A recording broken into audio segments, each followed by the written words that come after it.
వ్యవసాయంలో తెలంగాణ వెనుకకుందని ఒక తప్పుడు రిపోర్ట్ని ఇచ్చారు. మేము క్లారిఫికేషన్ అడిగితే మైక్ ఇవ్వరు, స్వీపింగ్ రిమార్క్స్ చేస్తారు.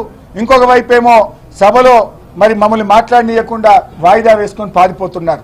వాస్తవానికి మన తెలంగాణ వ్యవసాయ రంగం తలసరి ఆదాయ వృద్ధిలో గత దశాబ్ద కాలంలో మరి 6.59 వృద్ధితో దేశంలో 2వ స్థానంలో నిలిచింది.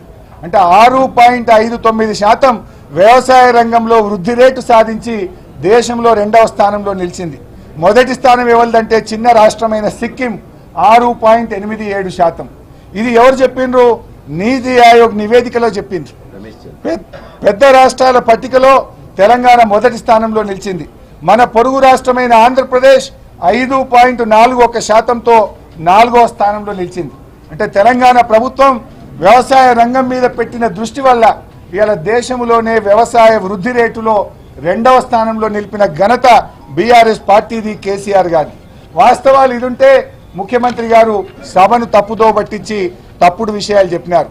నేను అప్పుడే లేచి క్లారిఫికేషన్ అడిగితే పాయింట్ ఆఫ్ ఆర్డర్ లేవనెత్తితే కూడా స్పీకర్ గారు మాకు మైక్ ఇవ్వరు, అటువైపు నుంచి సైగలు, చిట్టీలు, మైకులు ఇవ్వద్దని చెప్పే ప్రయత్నం. అదేవిధంగా వారు ఇంకో మాట మాట్లాడినారు. రైతులకు పంట సాగు ఈరోజు వరి ధాన్యం రైతులకు మద్దతు ధర రాలేదని రైతులు 1400కు 1500కు అమ్ముకుంటున్నారని మాట్లాడిండ్రు. ఎంత సత్యదూరమైన విషయం అంటే ఆనాడు 2014-15లో ఆ రోజు కొన్న వడ్లు కాంగ్రెస్ పార్టీ అధికారంలో నుంచి వచ్చినప్పుడు కొన్న వడ్లు 24 లక్షల మెట్రిక్ టన్నులు అయితే మరి మేము అధికారంలోకి వచ్చినాక ఎంఎస్పీకి మద్దతు ధరకు ప్రభుత్వమే సేకరించిన వడ్లు 2020-21లో 1,41,00,000 మెట్రిక్ టన్నులు, 2021-22లో 1,20,00,000 మెట్రిక్ టన్నులు, 2022-23 చివరి లెక్కలు వచ్చేసరికి 1,17,00,000 మెట్రిక్ టన్నులు. అంటే 1960 రూపాయల కాడికి ప్రభుత్వమే వడ్లు కొన్నదని లెక్కలు చెప్తా ఉంటే ముఖ్యమంత్రి గారు 1400కు అమ్ముకున్నారు, 1500కు అమ్ముకున్నారు, వడ్లే అది మీ చరిత్ర. పచ్చకళ్ళు అద్దాలు పెట్టుకుంటే లోకమంతా పచ్చ కనబట్టదు అన్నట్టు మీ కాంగ్రెస్ ప్రభుత్వ హయాంలో వడ్లు ప్రభుత్వం 24 లక్షల మెట్రిక్ టన్నులు కొంటే మేము వచ్చిన తర్వాత 1,20,00,000 మెట్రిక్ టన్నులు ఊరూరికి తంటాలు లేకుండా కాంటాలు పెట్టి ప్రతి ఊర్లో కూడా మద్దతు ధరకు వడ్లు కొని రైతులకు ఇబ్బంది కాకుండా చూసిన చరిత్ర ఇలా బీఆర్ఎస్ పార్టీది. ఈ విషయం ముఖ్యమంత్రి గారేమో సభలో మనము ప్రభుత్వం కొనలేదు అని ఒక తప్పుదో పట్టిస్తే దాన్ని క్లారిఫికేషన్ చెప్పడానికి కూడా సభలో అవకాశం ఇవ్వలేదు. కేవలం రాష్ట్రంలో వరే పండిందని మాట్లాడిండ్రు.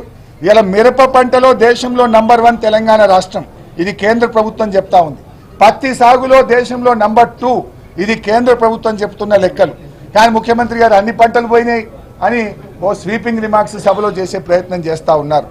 అంటే ఇవాళ పంట సాగు విస్తీర్ణం కూడా చూస్తే ముఖ్యమంత్రి గారు ఏమంటారంటే ఆయన ఎన్సీబీ రికార్డు కూడా మాట్లాడినారు. రైతుల ఆత్మహత్యల గురించి సీఎం గారు ఇవాళ తప్పుడు విషయాలు చెప్పే ప్రయత్నం చేసినారు. నేషనల్ క్రైమ్ రికార్డ్ బ్యూరో నివేదిక ప్రకారంగా చూస్తే తెలంగాణలో రైతు ఆత్మహత్యలు తగ్గుతూ వచ్చినాయి. మేము వచ్చిన కొత్తల్లో మీరు అవలంబించిన రైతు వ్యతిరేక విధానాల వల్ల 2014లో 1348 ఆత్మహత్యలు, 15లో 1400, 2016 645, 2017 851,